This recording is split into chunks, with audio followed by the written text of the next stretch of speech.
What's poppin', ladies and gentlemen? What's poppin', tribe? How you doing today? Welcome back to AFRO SHEEP DOG. It's a pleasure to have you.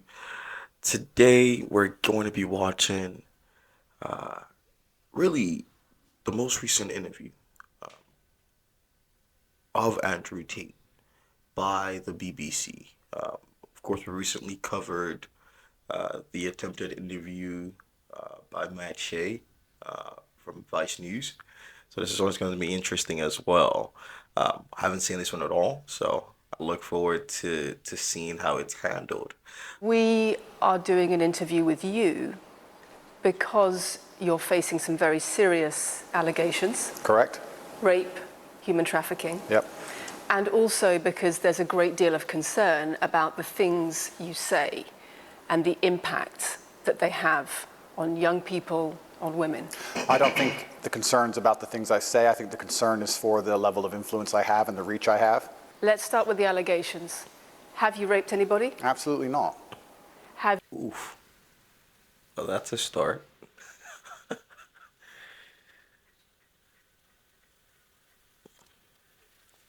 Have you trafficked anybody? Absolutely not. Exploited any women for money? Absolutely not.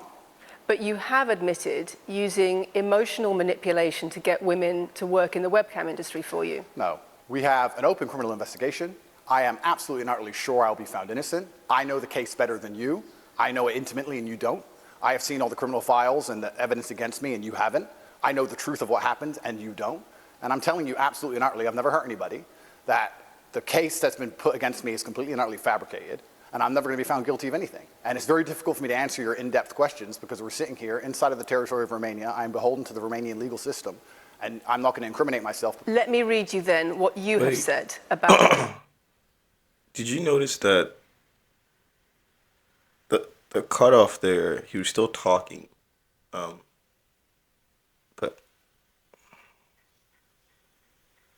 okay. you have done. Sure. You have said, my job was to meet a girl, go on a few dates, sleep with her, get her to fall in love with me to the point where she'd do anything I say, and then get her on webcam so we could become rich together. I don't think that's what I personally said. I think that's exactly what you said on your website. No, I've never said that. That's something that you found on the internet.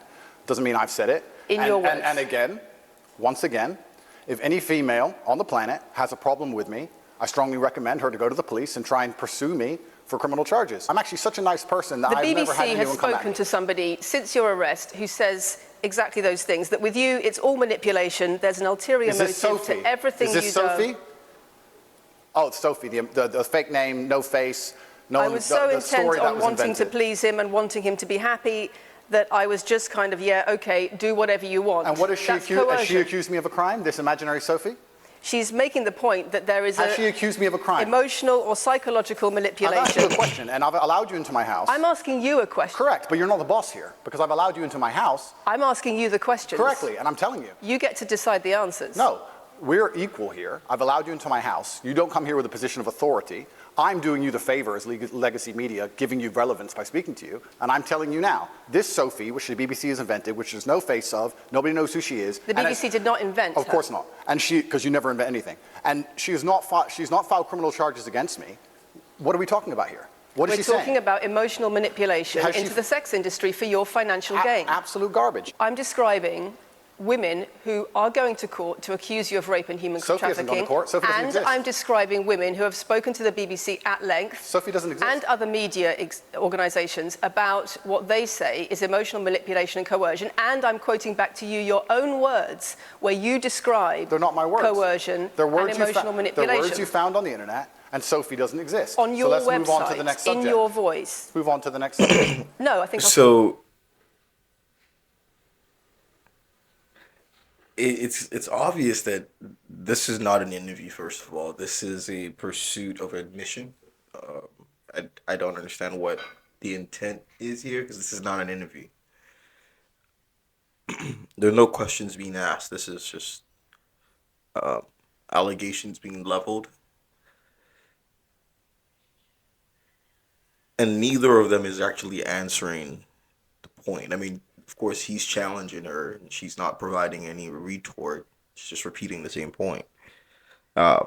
I will say with BBC, I don't know if you guys saw the recent department that they've opened up, their misinformation department. And in the host's coming out video, she talked about one of their key methods being developing profiles online and using that to sort of try and penetrate these different um, these different online communities. So the BBC does have the reputation of creating these fake personas, at least fake personalities, for the furtherance of their goals. Let's see. Stick on this one for a minute. So there's other places in that same website where you say you get girls to fall in love with you and they do it because they love you, because they want to do what you say. Convincing women to take part in some kind of business arrangement doesn't work long term because they're emotional. You've got to get them to fall in love with you. That's coercion, that's emotional manipulation, that's abuse. What you've found are clips from the internet, some text from the internet, and you're going to sit here and tell me that that's the reason I should be... Your website, your words. It's not my website. Yes, it is. No, it's not. Check my website. Next. It's the website you've taken down, and I wonder why those comments have been taken down. No website's been taken down. My website is the same, and it's been the same for a very long time. You are accusing me, I'm guessing, what you're trying to say is you're accusing me, and you're trying to say that I'm guilty of the things I'm accused of, and that I'm emotionally manipulating people. I'm saying that you have said you emotionally manipulated people here for your own financial gain. No, absolutely not. It's not only about the criminal allegations. It's a much bigger issue. You've got children's organisations in the UK, you've got rape organisations in the UK, you've got the police naming you by name as someone who has a harmful influence on children and on women in the UK and elsewhere because of the things you say, because of the way you present gender relations, the way you say men should treat women. What's interesting about the British is, of course, they created English, so they can just massage the words any which way. She didn't say anything. You just named a bunch of organizations that came out and said they're not comfortable with the way I speak. That doesn't mean anything. It doesn't mean anything. And in fact, if the government was pursuing me, that's exactly what would happen. You would have folks come out and speak against my name. So again, I don't understand the point of this. That's very upsetting. And the reason that's very upsetting is because I know that's not true. I'm genuinely a good person. I believe my impact on the world is positive. The reason we're asking you about these comments is because we've got the chief executive of Rape Crisis naming you individually as spreading a dangerous ideology of misogynistic rape culture. Absolutely. What does that even mean? It's the comments you make that are leading people to say things like this. Absolute garbage. National organisations who are saying that are blaming you for increasing levels of misogyny. Schools that are saying they are having increased incidents of girls being attacked, of female teachers being harassed. If that was by true, pupils because of you and your teaching and your influence. That's absolute garbage. I have never, ever encouraged a student to attack a teacher, male or female, ever. I preach hard work, discipline. I'm an athlete. I preach anti-drug. I preach religion. I preach no alcohol. I preach no knife crime. Every single problem with modern society, I'm against. But I'm teaching young men to be disciplined, to be diligent, to listen, to train, to work hard, to be exactly like me.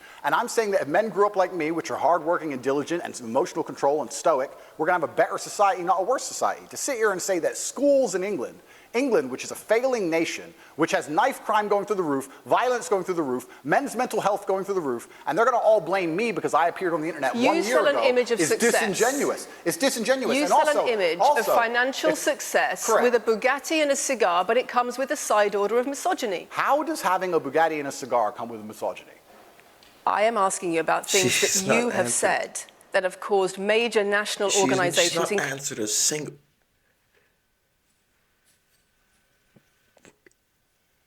Who set up this interview? I don't understand the point. What was her intent with this interview? That's my whole question. Is what was her intent?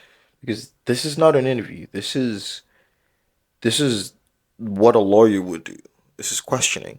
but on public, like national TV. Including the police, to worry about you by name. That's what I'm asking you about. It's not what I said. It's about what you have said that has caused such concern in the UK. And I want to put it to you that you don't really care about the harm it causes.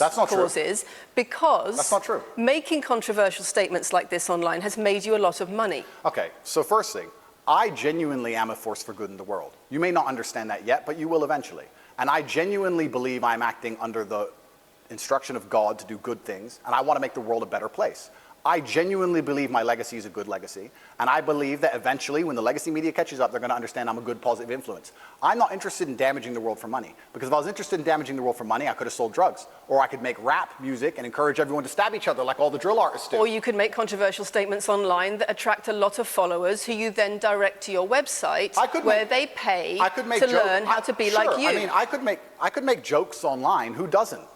I mean, I could make a joke online. Are you saying that all the controversial things you've said are jokes? No, I'm saying that these organizations and the BBC who are going to sit here and pretend that I am the face of damaging the youth is absolutely garbage. It's completely disingenuous. It makes you and money. The reason, in fact, I've seen thousands and thousands of comments and have endless emails so that you can get from women ad money. Praising Doesn't the fact, it worry you? Praising the fact that their sons are listening to me. Does it not worry you? The fact that their the things I'm saying, does it not worry you? It would worry. It would. Are you not concerned about your influence? It would worry me if I was genuinely damaging the world. But for you to sit here and say, Andrew, you've become the most Googled man in the world. You have billions of views, and one woman, is now saying that her husband is not the same man she wants him to be. When thousands and thousands of people are saying the opposite, well, then I would say I've presented you with case after case after case, with quote after quote after quote of people who are genuinely concerned about the impact you're having, and you brush it off as if it's nothing. No, what you have done is come here with an agenda. You've come here with loaded questions. You've come here with things taken out of context. You come here with things that you don't understand are satirical, and then you're going to also sit and say that one woman said that her boyfriend changed when he watched one of your videos. And then I don't know what you expect me to say to that. Sarcastic, and jokes. No, that's how you explain the comments you make. For you to sit down. Would you like to apologize for any of them? For you to sit down. What is she talking about? For you to sit down. It's fine. No, it's fine. It's easy. For you to sit down and say that one woman said that her boyfriend watched an Andrew Tate video and now he won't do the dishes. Schools. Or whatever your argument is. Police. And that I'm somehow the worst, most dangerous man in the world because I have a car. Is just disingenuous. If you actually watch the things I say, if you actually watch my comments about women, I've done long podcasts for hours long about females, talking about protecting for them, providing for them, how I believe a woman should be treated in a relationship. I've done all of this. I feel bad for the guy, first of all, because he unfortunately is fighting a level of power that one is unprecedented in the world, but two really, up until recently, knew how to use their power. But what we've seen recently with these interviewers, and I liken this one to the Trump town hall. It's like they're attempting to, that they're trying to. They're trying to use the same old tactics and it's just not working. We can see clearly through you and we've learned how to speak to you directly, right? So this guy can sit down and say, talk to me, right? I don't need you anymore, so talk to me. Your importance is less now. But speaking to, of course, the interview itself and the allegations against him, as he said, for all the allegations she said, they were all quotations. Or, again, the only one that's actually in court is the one in Romania. Every other one has been really just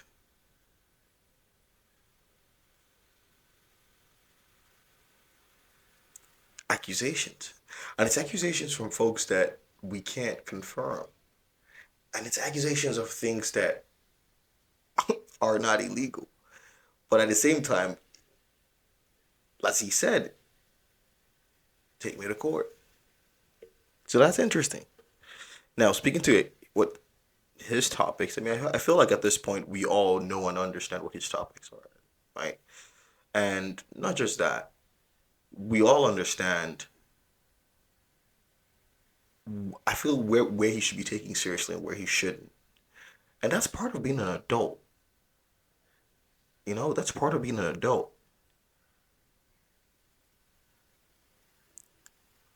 You should have a filtration system. You can't just take everything and react, and that means your mind is not developed yet. So it's a very interesting one, but I do believe we're going to see more and more of these attempts. They're going to try and make sure that he quote unquote snitches on himself in public. But I think all they're doing is giving him practice for each next interview. So thank you for joining us. Also, an interesting one. Don't forget to comment, like, subscribe, and tell a friend to tell a friend. We get the whole tribe back together. Let's go.